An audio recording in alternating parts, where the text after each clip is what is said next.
சூழ்நிலையை தனக்கு சாதகமாக அதை பயன்படுத்துகிற தெரிஞ்ச அனைத்து மனிதர்களும் வெற்றியாளர் தான்.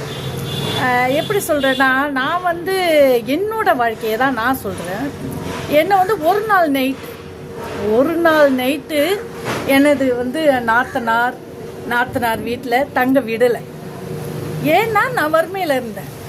எங்கே இவ வந்தால் நம்ம இவளுக்கு நம்ம செய்யணும், அதனால் இவளோட பிரச்சனையை நம்ம தலையில் தூக்கி போட்டுக்க கூடாதுன்னு சொல்லி என்னை ஒரு நாள் நைட் தங்க விடலை.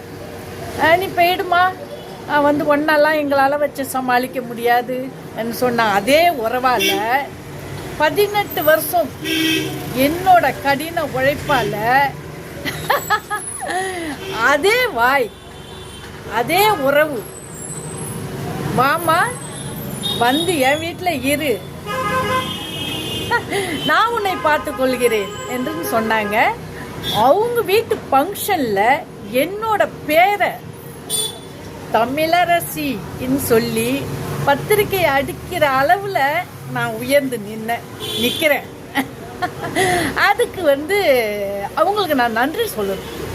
ஏன்னா இந்த ஒரு நாள் நைட்டு அவங்க என்னை தங்கக்கூட சொன்ன ஒரே காரணம்தான், அந்த வெறி தான் என்னை இந்த அளவுக்கு ஒரு மனுஷியா நம்பிக்கையோட என்ன சொல்கிறது உயர்ந்து நிற்கிறேன். அதே பார்வை தான் இப்பயும் தமிழரசினா சக்ஸஸ்ஃபுல் மனிதி, தமிழரசினா சக்ஸஸ்ஃபுல் மனுஷின்னு பேர் எடுத்துட்டேன்.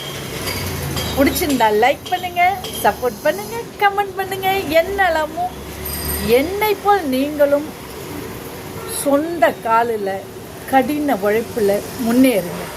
வாழ்த்துக்கள்.